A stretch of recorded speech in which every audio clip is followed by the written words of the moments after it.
Hello, and welcome to the LAAGCast for October 4th, 2018. I am your host, Max Williams, and with me as always is your co-host, Sam Richards. Hey. Now we've got a special treat for you guys today, a special guest for the first time in this podcast's history. And that special guest is Will Henry. Will, welcome back to the show. Hey, thank you. Yeah. Good to be back. Yeah, as our first guest, I think it's only right that we let you lead off the discussion. What made you so passionate that you had to get back on the show and get the word out? Like, what was it? Oh, well, so a while back on, I guess, the last podcast now, I made a prediction, basically, that eventually a game called Battlerite was going to be huge, because it was just so much fun, and I'm like, the only way the developers can screw this up is if they just don't do anything with the game. Okay. Well, the developers didn't do anything with the game. Okay. They just never changed for months and months, and it was just stagnant, and the player base was dying off, and it was doomed. But it turns out they were working on something else in secret, because they had a better idea. They took all their characters, and they made a 30-man Battle Royale that is on a tiny little map, and it revolves around, you go around and you find your skills first of all. You pick 2 skills, and you have like 6 total, so you got to find the rest of your skills. Okay. And they're Qs are the Q skill for everybody, so you can kill somebody and you can pick up their Q even if they're a different class. Oh, interesting. Then you also get consumable items, which are creative things, like a barrel you can disguise yourself with that looks just like the barrels you find around the map. Yes. A rocket pack that launches you forward and rams into people, and if you hit them, you go really far and until you hit a wall, actually, and that stuns them into the wall. Like a teleportation stone and other various things. No, this is a top-down This is style? a top-down Battle Royale. Right. No, and before the version of this game, the game this is based on, Battlerite, Yeah. that was also a top-down, but it was like, 6 players or something? Yeah, it was a 2v2 or 3v3 arena. That's right, I remember now. Yeah, Arena. So basically what they did is they made it a more, open game, because you're still getting these 2v2 fights or 1v1 fights sometimes, but then other people join in. Okay. So, what actually kind of happens a lot in the game is that you'll be fighting somebody, and then somebody else will show up, and they will vulture the fight, so they'll stay on the outside waiting for a victor. But because this is the play style... Bless you. Thank you. Because this is the way everybody plays the game, the best players are the people who know how to play around vulturing. So it's like when I'm fighting with somebody, I'm using the minimum possible escape skills in order to make sure that if somebody shows up and out of the corner, I can get out of there and survive. And, I'm really good at this game. Really good. I am currently ranked 238 in the world. Nice. And I've been playing for 4 days. And I played against the rank 1 Battlerite player who won a world championship, which got him $10,000. I was playing a character for the first time ever. And we went up 1v1 at the end of the game. We were the only 2 people left.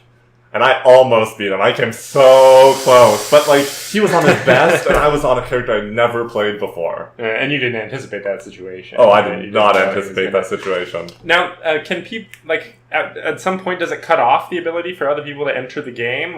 You're saying that somebody can come in later. You're saying that it doesn't load everybody at once? No. It's 30 people. They jump on, dragons, and they drop onto the map. So you just mean that people will just, see a fight in the distance and roll up and be like, ooh, all right, I'm going to come in when it's my opportune time. The game is built for this, because when somebody dies, a red X is put on the map that everybody can see. Also, there's, whirlwinds that you can jump into that launch you up into the air, and you can land on somebody to stun them, or you can see everything in the area so you know where everybody is. And, the game also has, chests, which are these orbs that you break open, and they drop, skills and loot and stuff like that. So, how the game generally goes is, you drop in, and you immediately go for some chests. But there's somebody around who their goal is to get 1 skill up on you and then come and kill you because they want what you started with. And they want to have the edge. Then they can loot the whole area by themselves. So you try to get what you can real fast. You get in a fight. Hopefully you win. I usually do. Right. And then you loot the area. And the game has a level system for your gear and skills based on how good they are, how much you have.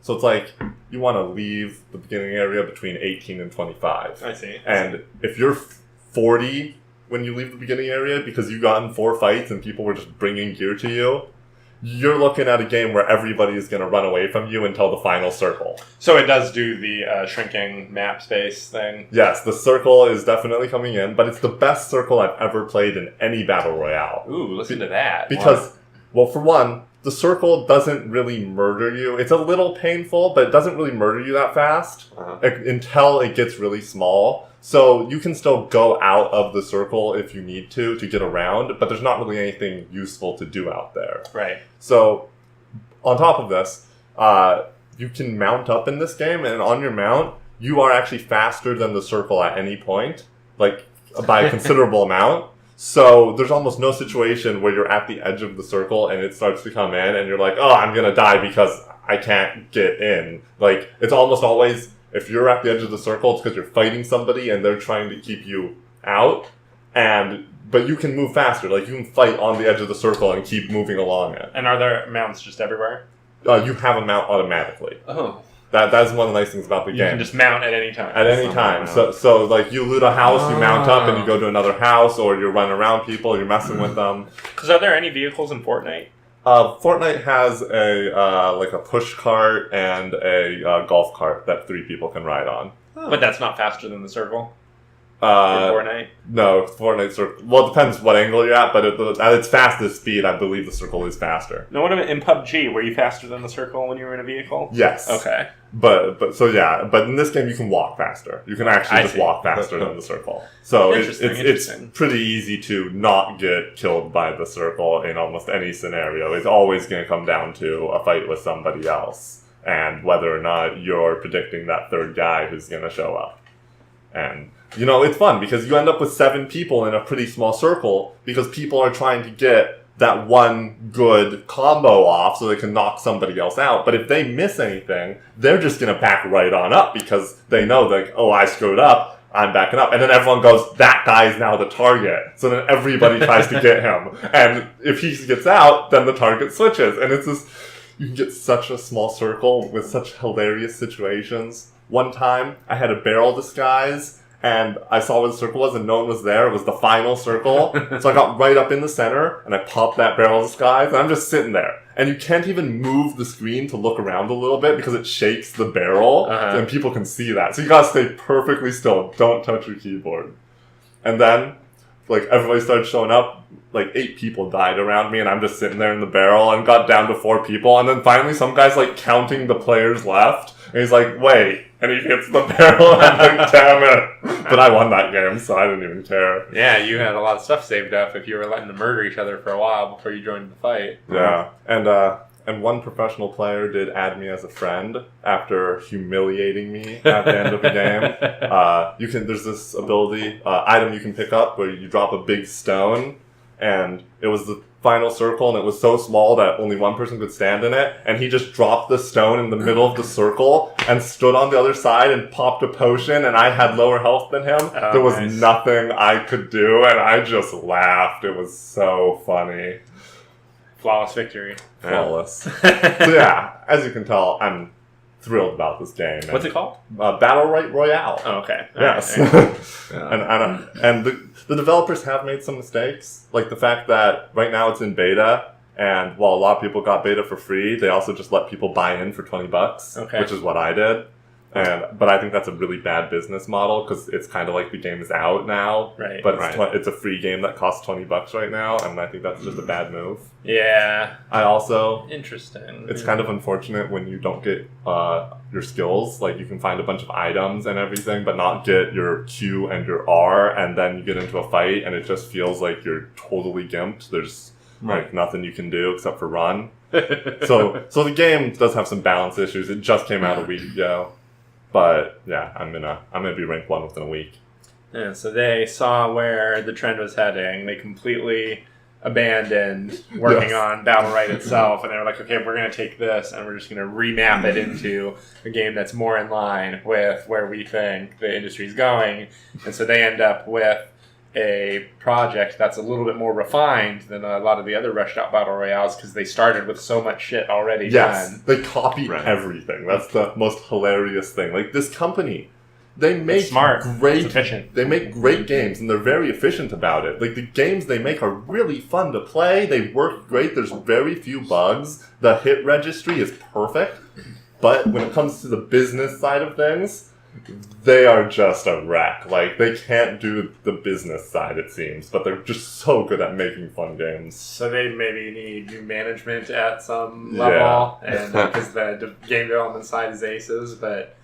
Yeah, but I mean, Battlerite was getting like 4,000 players max on Steam, and Battlerite Royale is already averaging 7,000 every single day, so, like, they're getting money in, obviously, and you can buy cosmetics in-game, so it's very likely that they're growing as a company right now, and I would expect to see, again, I'm going to say it, this game is going to be huge! Alright, well...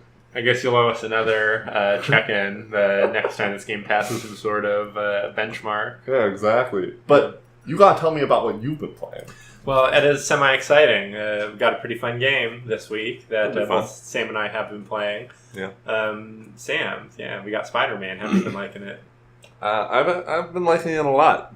Yeah, it's a fun game. I especially like the technicality of all the controls, everything you can do as Spider-Man.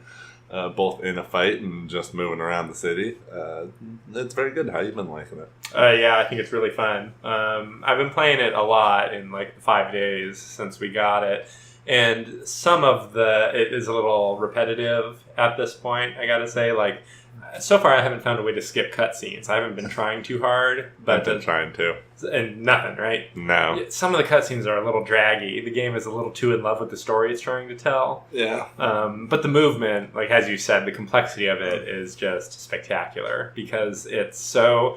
Like, it rips off plenty of stuff from Batman, the way that so many, like, open-world 3D action games do, especially with the combat. Yeah. But the way the movement works in this game versus a Batman or an Assassin's Creed or a Shadow of Mordor is so...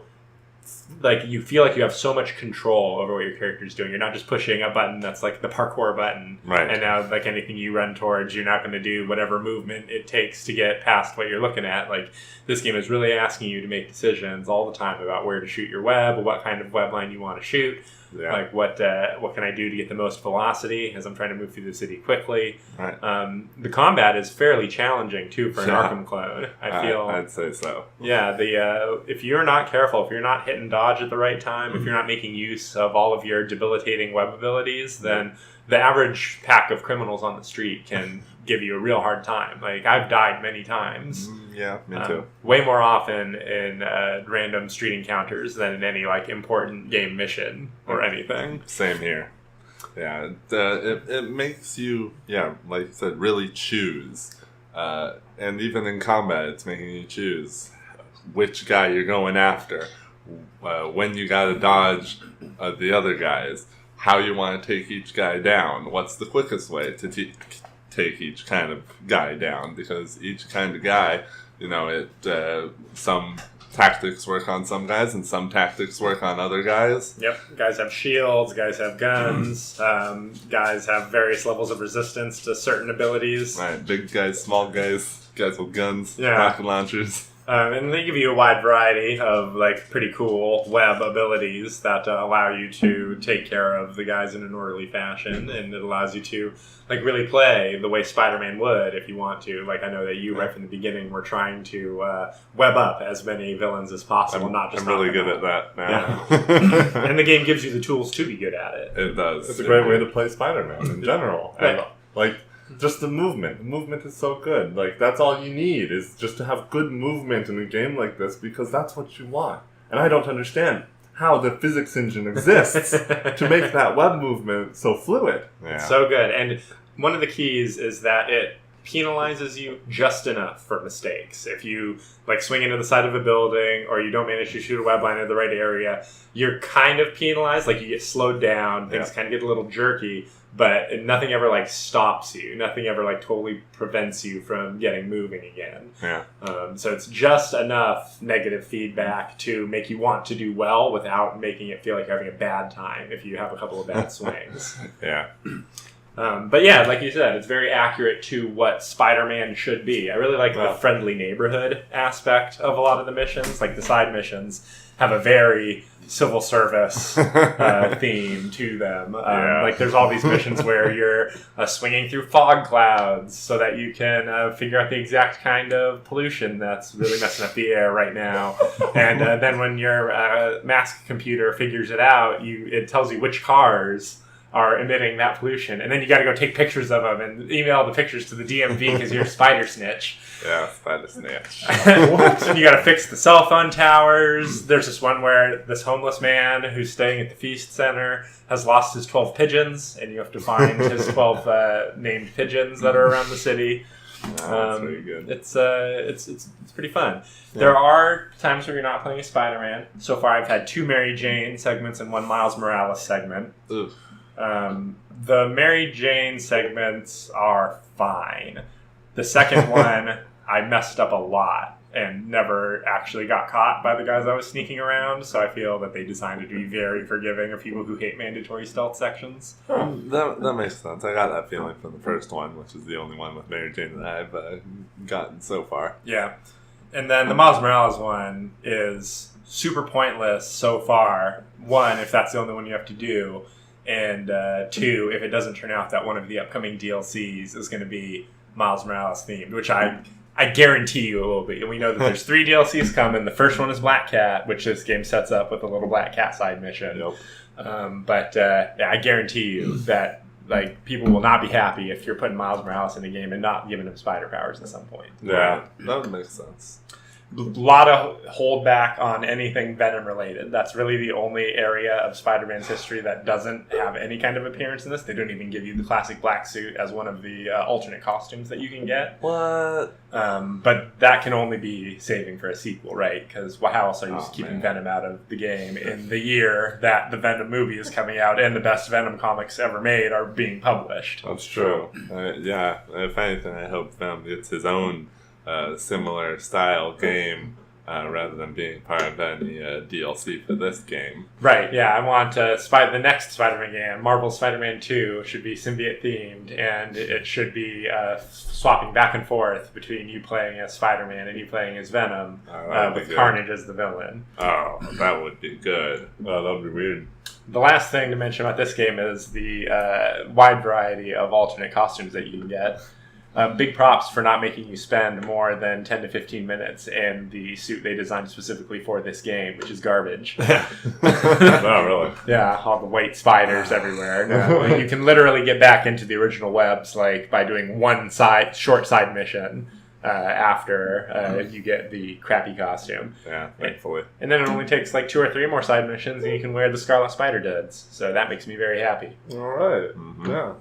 Yeah, those are all good choices. Yeah, I've unlocked about half of the costumes in the game, and most of them are really ugly, and I can't stand to be in them for much time at all. Yeah. But a few of them are really nice. I just unlocked the Asgardian armor from the Fear Itself event, which is the standard Spider-Man look, but all black with blue web lines over where his patterns would be, and then big ol' gauntlet weapons made from Uru.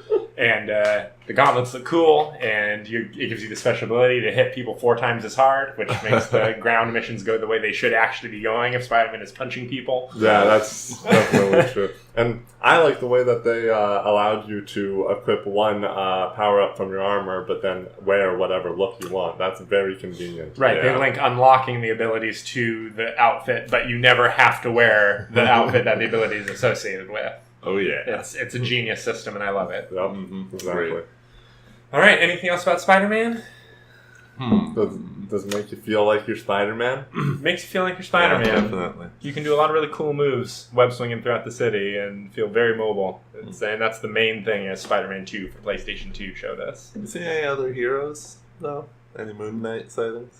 I don't think I've seen anybody else who's a good guy besides Miles. Well, that's what I thought. That's too bad. I'll hold out hope, though. I mean, Black Cat's an anti-hero. Right. I mean, she kind of does just go with Spider-Man. Yeah, and I mean, Miles Morales' uncle is the Prowler, so I wouldn't be surprised if he shows up at some point. Yeah, that's true. I just ran into Tombstone and saw this game's version of Tombstone in this game, which I unfortunately have to report does not have a flat top. Which that's classic Tombstone to me. He just kind of looks like a big bald guy now. That's unfortunate. But he definitely has a bulletproof head. All right. Yeah, that's important. Yeah. All right. Well, let's move on to a rare movie review. Indeed. Last week, just on the lark, it was a weekend night. We thought, we got to watch this eventually. We rented Solo. Yeah. Poured some drinks. Got ready to sit down and roast it. And ended up having a pretty good time watching it and not from roasting it. Yeah, I only watched about the first half, but it was a riot. I felt like everybody was just laughing the entire time, and it was funny. Nothing else mattered. It was enjoyable to watch. Yeah. I would say maybe like 30% of the laughter was like laughing at something being bad or lame. Yeah, sometimes. Right. But some of it was like, oh, that's a cool moment. Yeah, exactly. Lots of good sound effects. I feel like this movie worked in more classic Star Wars sound effects than any of the other Disney Star Wars movies. Okay. Yeah, maybe. They knew all their lame jokes were lame, though. There's no way they didn't know that, and that adds to the comedy. Right, because Star Wars is supposed to be pulp. Yes. It's supposed to be a little cheesy. Yep. Right. And they really understand. Like, Ron Howard is like the first director to come along and like really realize that that's what this needs to be. Right? Unlike J.J. Abrams, who's making a movie, that's just completely 100% based on Star Wars, or one of the other guys who's making a super serious dirge of a depressing like horrors of war movie and whatever the heck The Last Jedi was. Yeah. Ron Howard is like, oh, well, I'm going to go and look at the things that inspired Star Wars and like remind myself of those pulp origins. And so that's why you got a movie full of colorful rogues and great performances from like Woody Harrelson and Paul Bettany as the villain. Like it was a super weird, creepy villain. True. Really the only weak points acting wise were the two leads because Alden Ehrenreich is not convincing as any kind of Harrison Ford. Nope. And Emilia Clarke, I don't know what to say about Emilia Clarke. Sometimes it seems like she's doing good, and then sometimes you're like, ugh, what are you doing? Yeah, it really kind of just the way her entire storyline made her seem, irrelevant. Right. Yes, I agree. Yeah, very much. And so much of her storyline turned out to be set up for more Solo movies, which now are definitely not going to be made. Right, that's funny. And I was thinking about the other day, and that this is the first Disney Star Wars movie that actually was allowed to have some kind of ending. Like, there was stuff that was going to follow from this one, but this movie essentially had a story that began, had a middle, and ended. True. Whereas Rogue One is a prequel that leads directly into the original movie, and the other two are in a trilogy where they can't be the last part. Yeah. So this movie had that going for it as well, in that it was allowed to be fulfilling in a way that the other ones didn't... they weren't allowed to be. Like, the people working on it could actually have some creative design instead of the executives. Right. And, speaking of creative, I gotta be honest, I probably would have liked the Lord and Miller version of this movie better, I would think, if they were allowed to do, like, the full-on comedy that they were definitely planning to do. Yeah.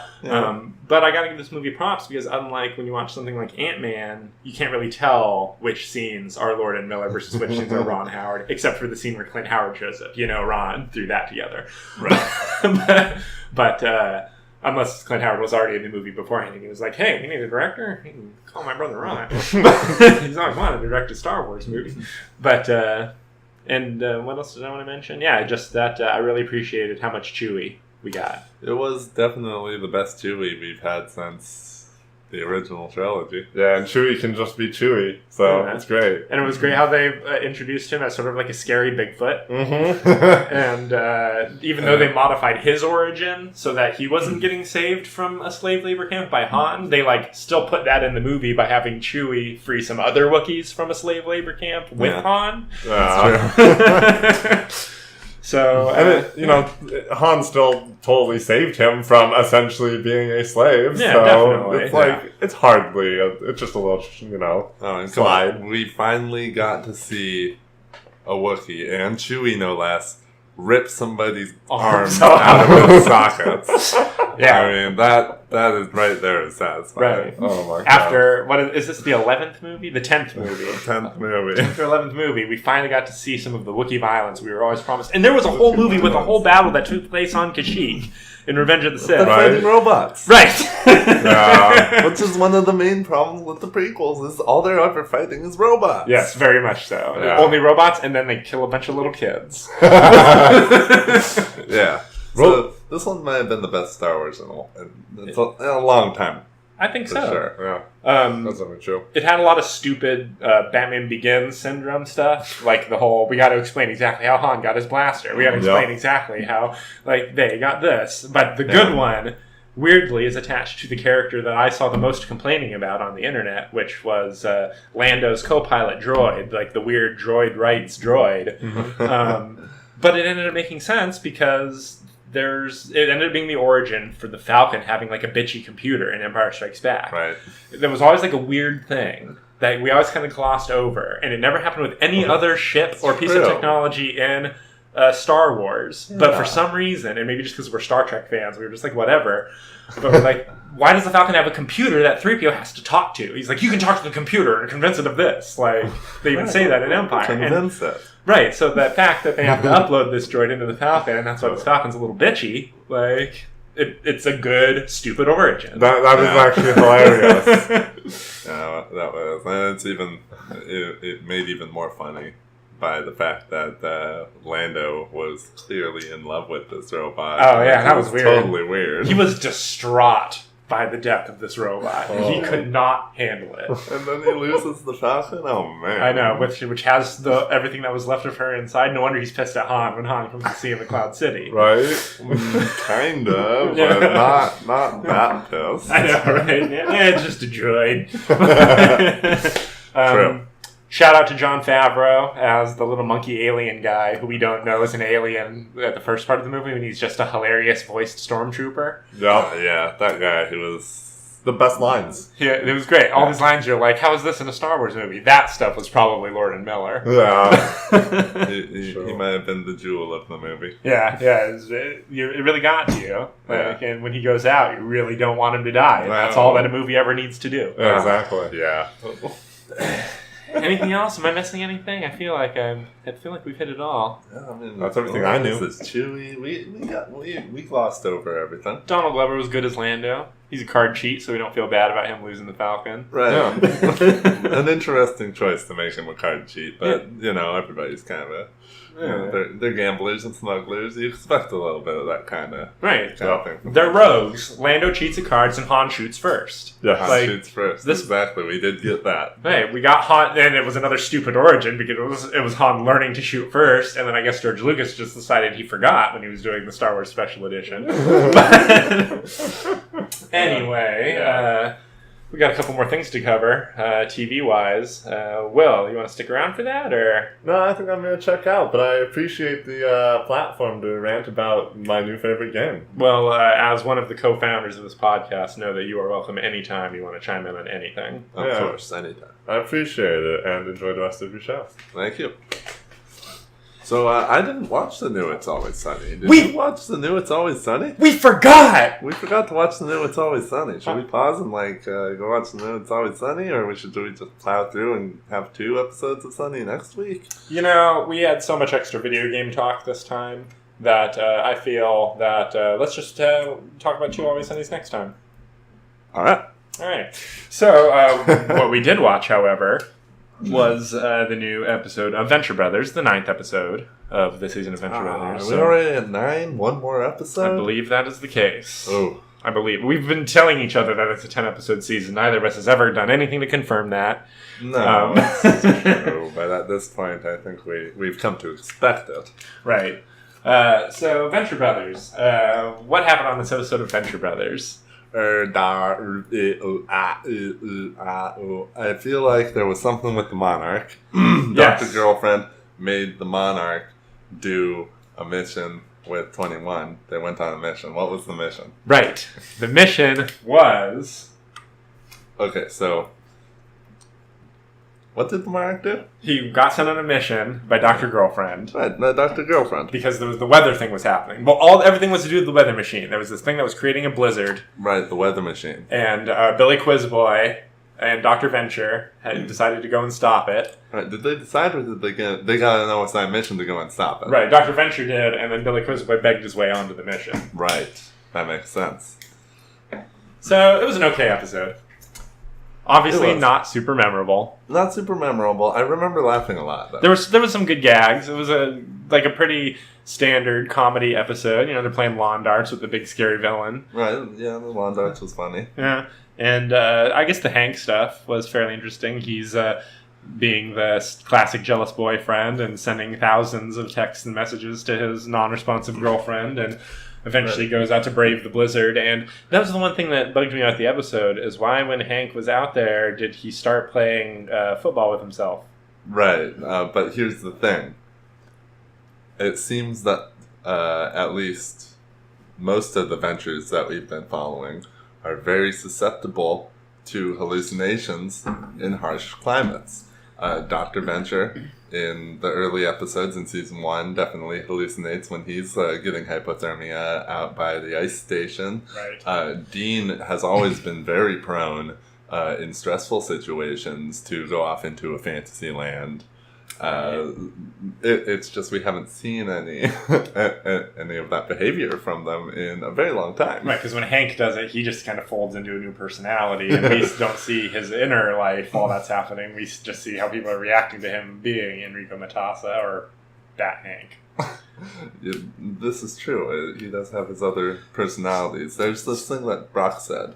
In, I believe, Season 1, he says, Jesus, Hank, it's like you channeled dead, crazy people. Right. Jesus, Hank, it's like you channeled dead, crazy people. He's like, I know, you think it's a cry for attention? So do you think that Hank was already hallucinating before he hit his head? It seemed like it. Okay, yeah. So he was on his way, started hallucinating, forgot what he was doing, and started playing snow football with himself. Yeah. Hits his head, gets picked up by the murder bear. We've seen the murder bear before. We have a few times, I think. Always scary. It's like an Evil Dead character. Yeah. I guess the only real big thing of the episode is the fact that we get the twist that we definitely predicted, that Dean was going to be hooking up with Serena. Yeah. It was a little farther into their relationship than I thought it would be when we found out about it. Yeah, really. I guess Dean traded in his V card finally. So it's interesting to wonder if does this continue to track with the idea that Dean is going to end up being some sort of super villain? Hank's the one betrayed, so it seems like that would be a push for him to go evil, but this could be a sign of Dean already having evil tendencies. I think Dean always seemed like the more likely to go evil. He had his goth phase, always has been a little moodier. At least moodier ever since he started growing up a little. Right, when they decided to actually start giving them different personalities. Yeah. So, it was a fine episode. I mean, it's a watch, just because it's got all the laughs. Right. I don't know if I'd ever tell anybody to skip an episode. Yeah, really. Alright, so since that was I did watch a little South Park, but I don't know that any of it's worth commenting on in any length. South Park is South Park as usual. Right. Always good. Yep, always on point. And always straight down the middle, giving you both sides of whatever argument they've decided to present at any given time. Making both sides look equally stupid. As much as possible. So I guess it's time for us to move on to our character ranking segment. So, yeah. As promised last week, we are moving on to a new genre, a new medium, a new country, in fact. Yeah. We are going to rank the characters of Final Fantasy. Yeah. The ones that we've played. The ones that we've played, main characters and main villains, mostly. We might throw in a sub-villain or a character that we particularly like. If we think they're necessarily playable. Right, if they're interesting enough. Right. But, we have 5 names today. We will rank 4 of these people. Interesting. So we're changing it up a little bit. Changing it up a little bit. So I'm looking at a list of 5 characters here. Yeah. And the first one on this list that I want to rank is Zeldinkt from Final Fantasy VIII. Zeldinkt. Is that really his last name, Dinkt? Yep. Okay. I assume I'm pronouncing that correctly. This is, of course, pre-voice acting in Final Fantasies. I always thought it was something like Dacht. Maybe Dacht. I don't know, but I just say Dinkt. Alright, Dinkt. For now. Zell, Mr. Face Tattoo. Right. He's another character with a face tattoo. Interesting. Zell, yeah. He's a fun character. I would say that he's definitely the comedy relief of 8. Yeah. He's a chipper. He's the firebrand. He's the guy with the temper. Yeah, he definitely has that. Yeah. Always wants to have a good time. Punching the air all the time. Every time he gets angry, he gets riled up, he's got to punch the air. He's got a Back to the Future hoverboard. Oh, yeah, he does. And he's pretty good with it. Yeah, and his style is almost, I think, sort of a preview of the fashion design choices that would start to be more prevalent in Final Fantasy X. Like, he looks like he could slide right into Final Fantasy X. That is interesting, but you're right with the baggy short pants, and, like the vest. Yep. Yeah, he totally has that clothing style that's become more popular in later Final Fantasies. Yeah, they like take some of him and they put a little into Waka and a little into Tidus. Yeah. Yeah, so we're not ranking him against anybody at this point. So we're just going to put him on the list as our default number 1 for now. Anything else you want to mention about Zell? Nah, he's cool. He's a puncher. He's a puncher. One of the punchers. There's usually a puncher. There's usually a puncher. Used to be the monk. Yeah. But I don't know if Zell could really be described as any kind of monk. Nah, that goes away from, those classic classes sometimes, the jobs. Yeah, as of Final Fantasy VII, they were definitely moving in the more general direction. Yeah. Alright, so next on this list, I think it would be fun to rank Steiner. Final Fantasy IX. The Knight. Yeah. The Tank. Yeah, the sometimes Dark Knight, if a VP is on your team to magic his sword. Right, I forgot how interactive they were. Then they could do the magic sword stuff. That is cool. Yeah. Yeah, he's the high damage character. You usually want him on your team. Yeah. It's definitely useful.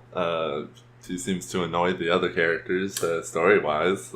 Well, he's definitely the stowaway at the beginning. He's only there because he's trying to protect the princess. Yeah. And, she's key to everything you're doing, so he's kind of dragging himself along and being, really annoyingly honorable about everything. Super pompous. Right, yeah, the pompous knight, very much so. Yeah, but he's a fun character, he's enjoyable. Yeah.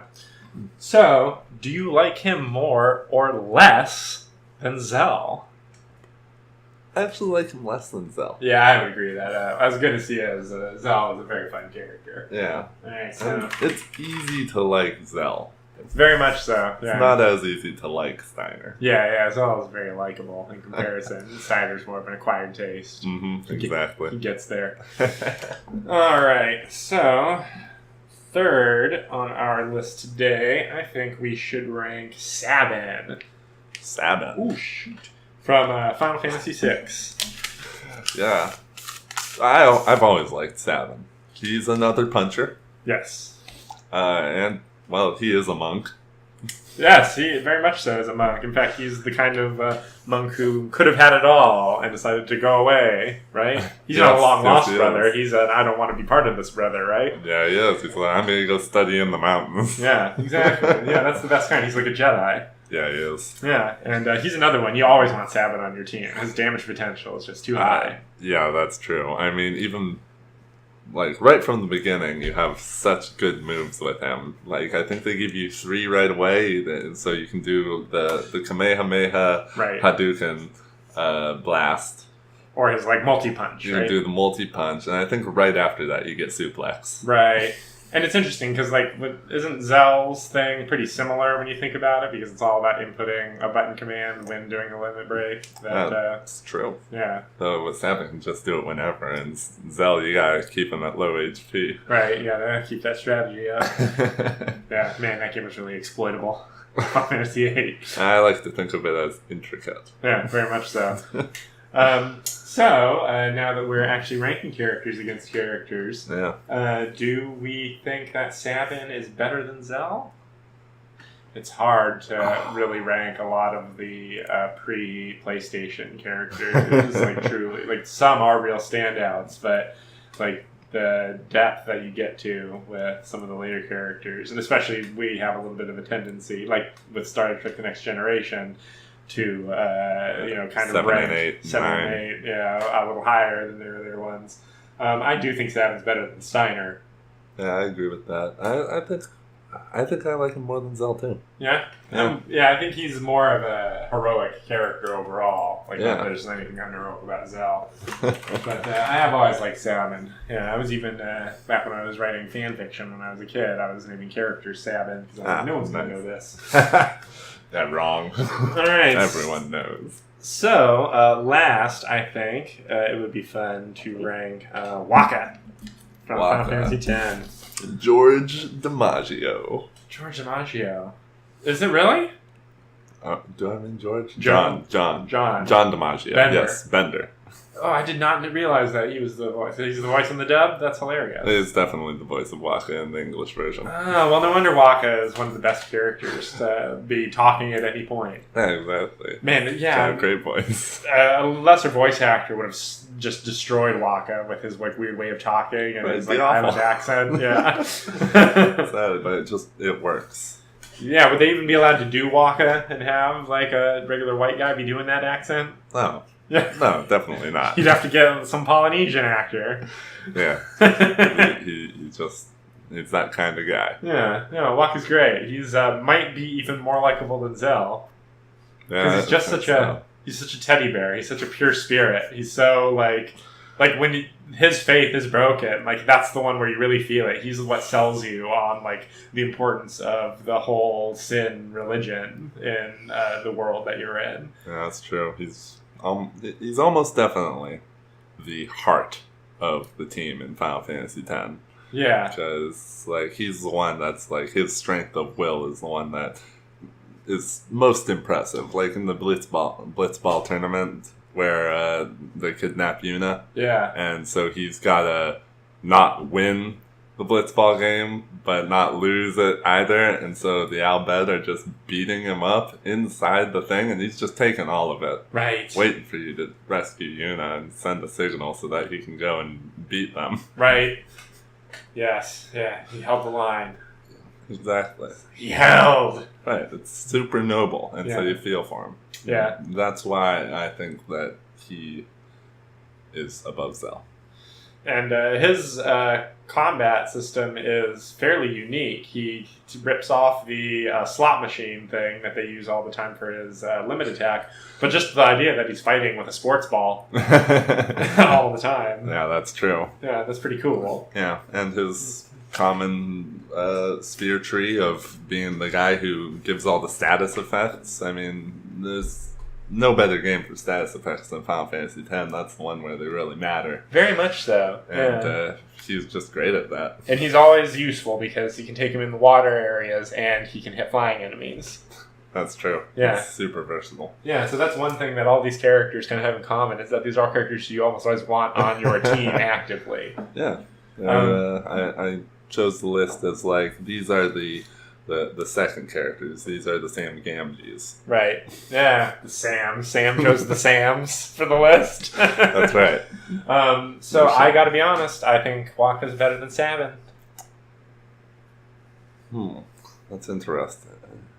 I mean, yeah, Sabin's a really stand-up guy, just like Waka, but Waka is more fleshed out overall, and unlike Sabin, I feel like he has more more flaws to his character that make him seem real. So I'll agree with your assessment. Yeah, like you said, he's the emotional heart, and he's the one who really he compares to me to a character like Vivi, who is very much that's the character that gives you the feels for the plot. Exactly. All right, so top of the list at our current number 1. Nice. So that means that from this list of 5 you gave me, there's one we didn't rank, and so that character will be on the list as a possibility for next week. And that character is Barrett from Final Fantasy VII. Right. So, we will see. We'll put him on the list with 5, but maybe you'll put 4 other characters I want to rank more than Barrett on the next list. You'll just have to tune in to find out, good listener. Exactly. Alright, so shall we take a little break? Yeah, let's take a little break. Okay, and we are back with some comics reviews. First of all, in the comics reviews, I say again, is Cosmic Ghost Rider, issue number 4. Cool. By Donny Cates and Dylan Burnett. Cool. Love Donny Cates right now. Yeah, and you can remember from last time, Thanos, as the Punisher, has come back in time to find the Punisher, Cosmic Ghost Rider Punisher, right, who father. he now considers to be his dad because of all the things that have been going on with Cosmic Ghost Rider and Baby Thanos. Right. So, now adult Thanos, I guess this is an adult Thanos, but maybe like a teenage, he seems kind of like a teenager the way he acts in this issue. At first, and with the way he's calling him dad all the time, and the way he's talking to him, it felt very much like this is supposed to, this is a Thanos in like the equivalent of his 20s. But then like once it got later, and it was talking about like what a tyrant he still is, it was slowly like, oh, okay, maybe this is just Thanos wearing a Punisher shirt. It's not like his usual like age that we see Thanos at. I disagree. I feel like the whole time it feels to me like he's pretty young. He's petulant. Yeah, he's petulant. When he's arguing about like this great world he's created with his dad, because he's created this paradise, but the thing about it is like everybody who doesn't want to live in his paradise under his rule, he kicks out into a hellhole. Right, like Purge Town. Yeah, Purge Town. They just live with each other. It's like Escape from New York. It's like he's walled off a section of his planet, and that's where all the bad goes. Right, exactly. And it's their penance because he's the Punisher. Right. And Frank Castle has a huge problem with this. And so they get into a pretty heated argument about where Thanos, he's been raised not to kill. Right. So he's not killing these people, and letting people die isn't the same as killing them, but he's walling them off. So, it's a pretty philosophical discussion that they're touching into. Yeah, it's interesting because it's like the kind of weird philosophy that only 2 Marvel characters could have with their crazy, intricate backstories and histories and the things that we can assume happened to this Thanos. Because, it does ask the question of, is it worse to, should you give somebody a chance to be redeemed or not, is basically what it seems the argument to be. Yeah, that's true. That's the overall argument of this whole run. Right, if Thanos himself can be redeemed if you start with him as a baby, and it seems to be a problem even if you kind of redeem Thanos, all you've done is redeem him into a person who doesn't believe in redemption. Seemingly so. Yeah. So, what do you think? Oh, I'm gonna give it. I'm gonna give it a 7. Solidly good. Solidly good. I'm gonna give it a 6. All right. Still a read. Excellent. A 5 is a read. I agree with that. 5 is a read. All right. So the next thing we're going to talk about is the first issue of the new Umbrella Academy series by Gerard Way and Gabriel Ba. This is the 3rd Umbrella Academy series. I believe the last one finished publication like 8 or 10 years ago, so it's been a while. Okay. These are very cool, original series. It's sort of loosely about like an X-Men type situation where this older scientist guy found these 7 kids who all had like special mutant abilities, and he turned them into a little superhero group. Oh, nice. But the stories actually take place like 20, 30 years in the future when they're all adults with horrible emotional problems. And they don't like each other anymore, and they've all turned into like individual weird superheroes, and then they have to come back together and solve whatever the thing of the particular issue plot is. Okay, well, that sounds fun. It's a fun series, and it is extremely well illustrated by Gabriel Ba. He's just excellent in everything he draws. Very cartoony, but very exact. And the plot of this story is that we find out that back during their childhood superhero days, and I assume unknown to most of the members of the team itself, but the scientist guy in charge, Sir Reginald Hargraves, was storing villains in like a pocket dimension prison he had made called the Hotel Oblivion. That's basically like a hotel hellscape on an alien world where they're always stuck and can't go anywhere, and he has like weird cartoonish like improvement videos running all the time that he thinks will psychologically fix them. But I'm guessing that these people have all just been put in this hotel and left to rot for many years, and that's what this plot's going to be. So we catch up with a couple of characters. Number 5, who is the only one of the team members who remained a kid because he was sucked into the future and went through all sorts of crazy time shenanigans. He became an adult. He became a kid again. He turned out to be the one who assassinated President Kennedy. Like, it's he's a crazy character because he looks like an 8-year-old, but he acts like a 45-year-old expert assassin. Nice. Right down to when he goes to meet a guy who's hiring him for a contract killing job. He orders lemonade, but then after they talk, he tells the guy, like, "You can leave now. I'd like to enjoy my drink alone." It's fucking lemonade. And we catch up with a couple of the other members. Space Boy, who, due to horrific injuries he suffered, is permanently lodged into a giant gorilla suit that only his human head pokes out of. Nice. He's stuck in there, but it makes him super strong, even stronger than he would have been otherwise. And the other brother, Kraken, who they're being the 2 older brothers. None of these kids are actually related, but they all definitely treat themselves as siblings. Right. They have a contentious relationship, but they've decided to work together on some sort of mysterious investigation where they're going to find this scientist guy who's going to be able to send them on some sort of universe-hopping adventure. And it's a cool continuation of a pretty good series, and it's got me back in the mindset so much that I think I'm going to go ahead and start you on the first mini so that we can talk about it on the show. Ah, cool. It's good stuff. The first one, Apocalypse Suite. Nice. Involves one of the kids getting turned into a living violin, musical instrument of death. Oh. Good shit. I would give this issue a solid 7. It's a good intro. It's a good intro for the series. We'll see where it goes. Nice. All right. So, I'm sorry. Did you just give it a rating? I did. What did you give it? A solid 7. A solid 7. Right. All right. Cool. Excellent.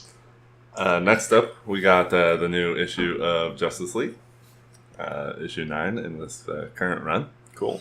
By Zack Snyder and Scott Snyder. Scott Snyder. I do that all the damn time, I gotta tell you. Especially if I'm like writing online, I always have to check myself. Am I mentioning the right Snyder? Right, yeah. So Scott Snyder, and the penciling is Jorge Jimenez. Yeah, that's it. Jimenez. I assume it's Jimenez. I hope we're not butchering his name. I thought this was a pretty okay issue. It was okay, but yeah. Okay, can you, like, without getting too much into the details of the plot of this issue, of which there wasn't much. They're putting the moon back together. Some weird aliens are attacking. That's what it is. That's all it is. Batman called the aliens. Yeah, that never was really explained why he did that. He wanted to turn the moon into like a moon base with advanced technology, but Superman was like, "No, I'm just going to put it back together the way it was by hand." Right, he wanted to make the moon a symbol of Batman's awesomeness. Right. But he was also trying to test Superman by calling in some aliens that could harm Superman if Batman didn't call them in with a device that rendered their power innate. I didn't even catch that he had rendered their powers inert. Inert, yeah. Right. Thank you. Rendered their innate powers inert. Yes, he rendered their innate solar energy sucking powers inert. Right. And he tried to cover it by lying and saying that they were hiding at the edge of the dark side of the moon. But wouldn't solar animals be like, I'm going to be in the sunny part all the time? I think they were just hiding behind the moon, which does sometimes see sunlight. Before or after Batman called them.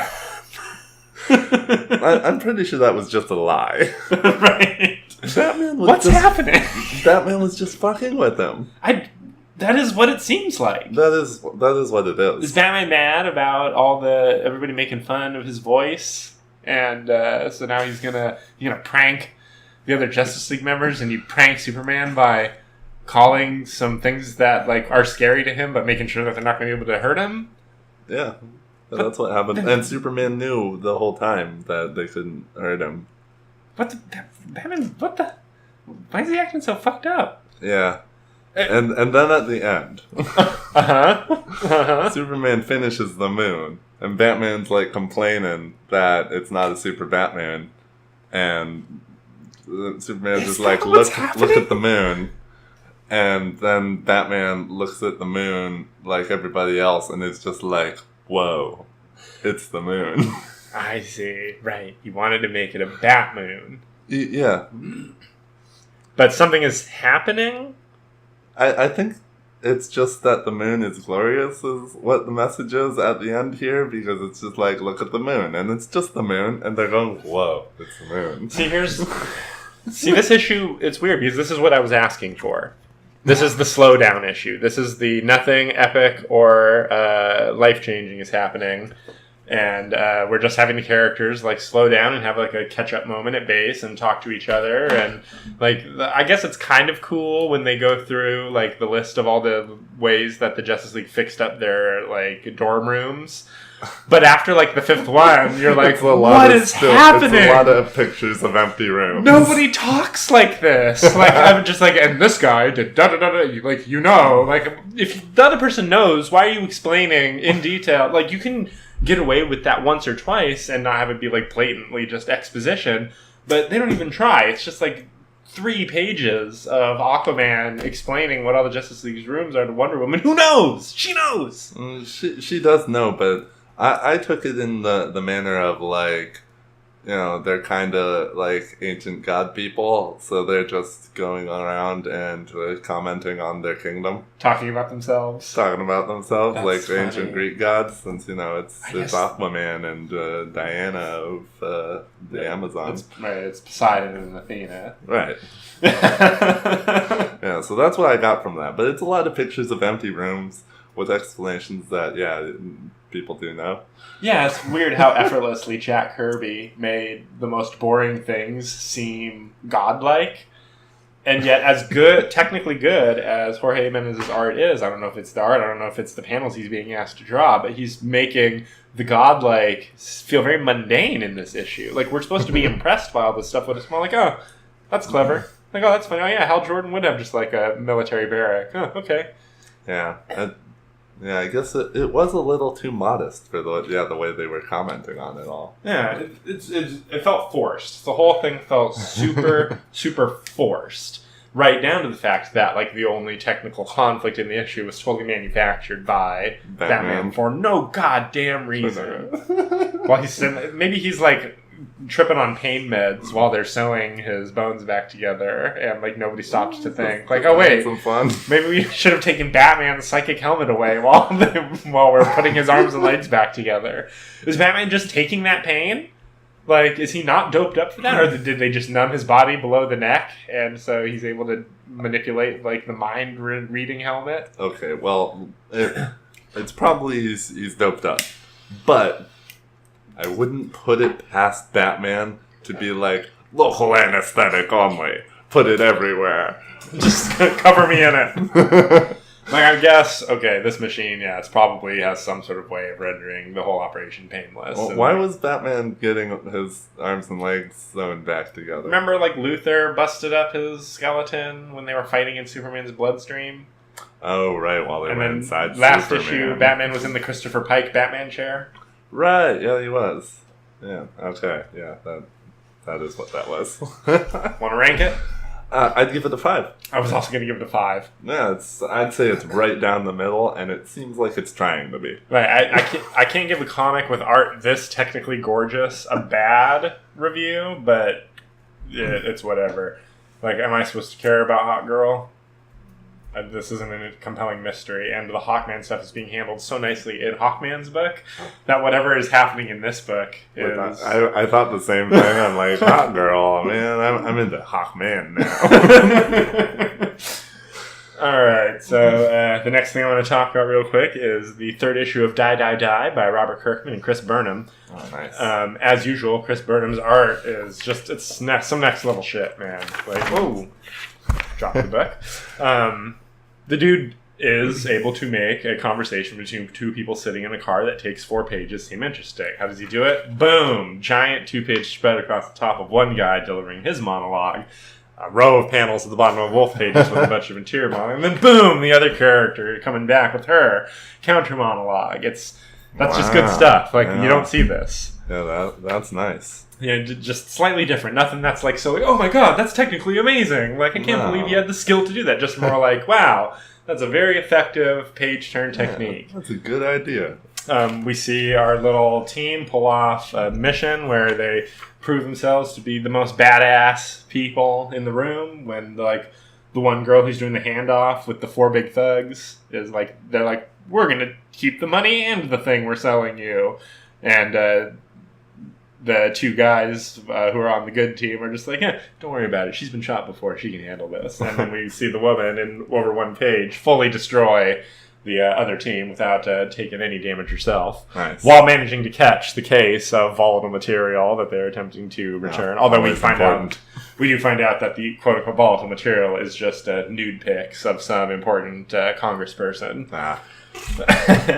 And then our one member of the trio of main character identical triplet guys, the one who is stolen the identity of the brother he killed at the end of the last issue, and by slicing off his own nose so that they think he was him when they found him, because that's what happened to the guy in the first issue. Oh, damn. And so now he has to go home with the girlfriend of his brother, who he has no information about, and try to convince her that he's her boyfriend. And the first clue for her is that it takes extra skin grafts to get the nose they had stored reattached to his face, because he says, like, oh yeah, when they were beating me up, it like changed the shape of the cut, so it wasn't able to put the nose back on exactly the way it was cut off.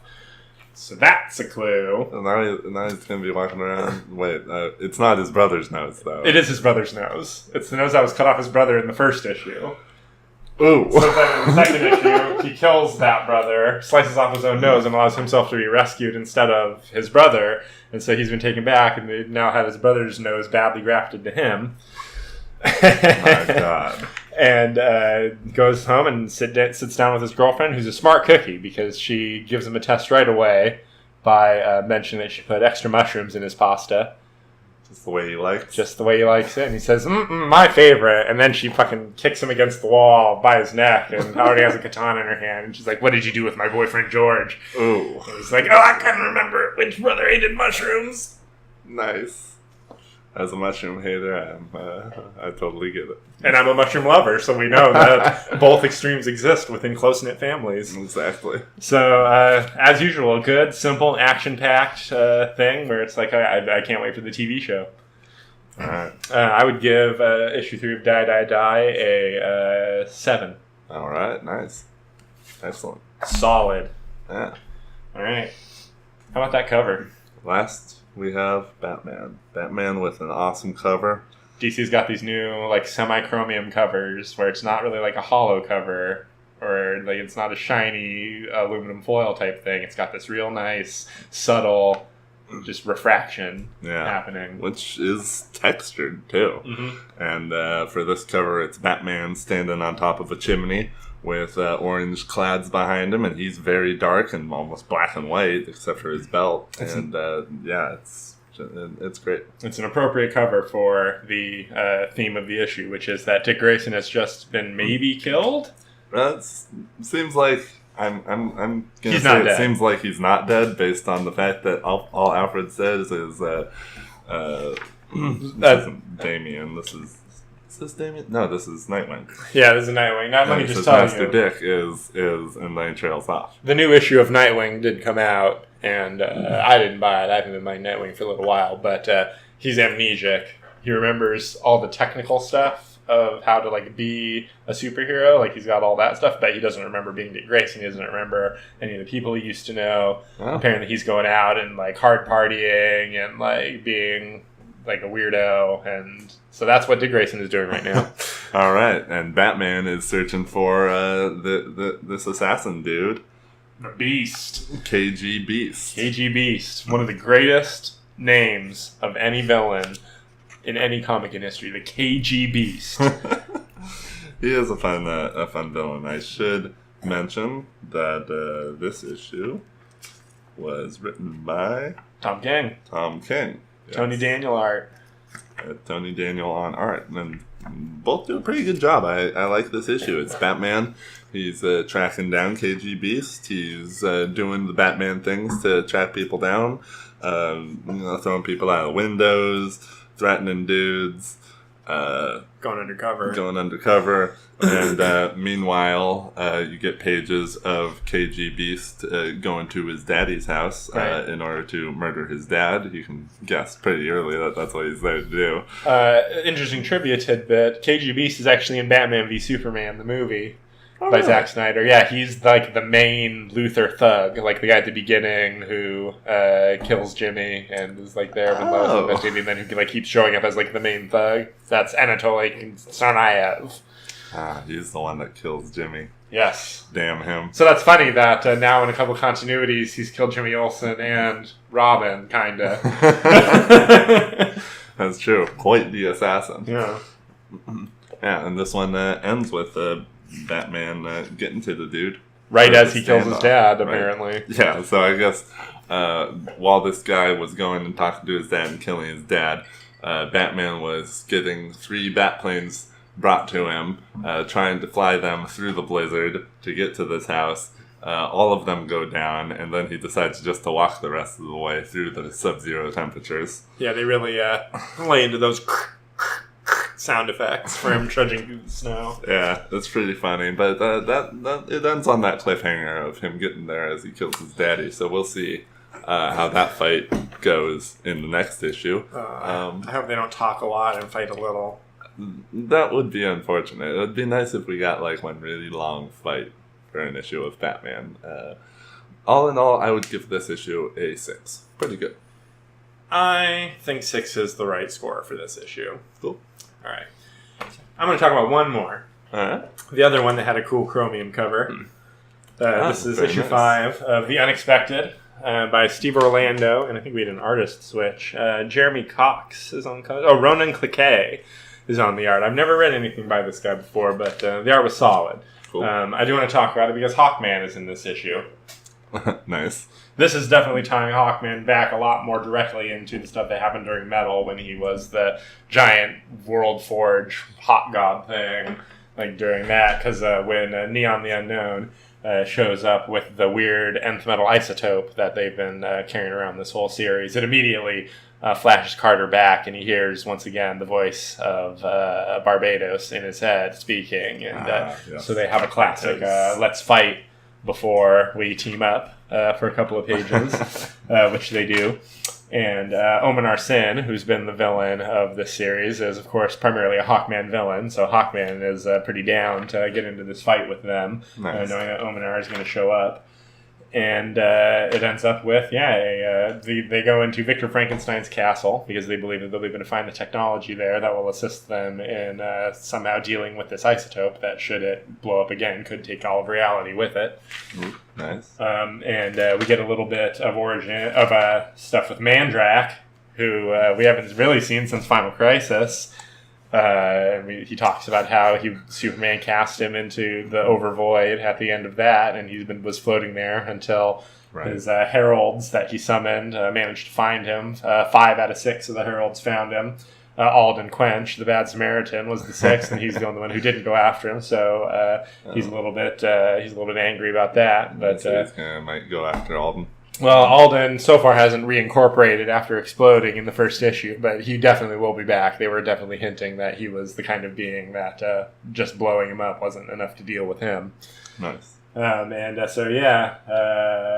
Mandrak goes ahead and sucks all the life out of all the heralds that came to find him so that he has enough power to break back out, so I'm sure he's going to be showing up before the end of this particular arc. We get a pretty cool battle between our protagonists and Omen Arsene that Sin manages to suck the soul out of Firebrand because that's his bit. He sucks souls, and once he's got you, you're got. And Neon is sick of losing people who work for him and decides that he's going to use his weird transmutation powers to warp himself inside of Ominar Sin and somehow get Firebrand's soul back out. Nice. And they keep putting the other characters who died in the first issue on the covers of this comic, so I'm kind of predicting that he might find some more souls. I mean, they weren't absorbed by this guy, but these characters are coming back. They would not be putting these characters on the cover over and over again unless they were going to find some way to bring them back, unless they were really thinking in advance of the solicitations. And they were like, people are going to be looking at the covers to like try to get spoilers. So we're going to really fool them. I don't buy it. So this is an okay issue, pretty action-packed, but again, just moving the story along. I'd give The Unexpected issue 5 a 6. Cool. Still pretty readable. All right. Nice. I think that's it. All right, that's the LAAGcast. All right, thanks for listening this week, folks.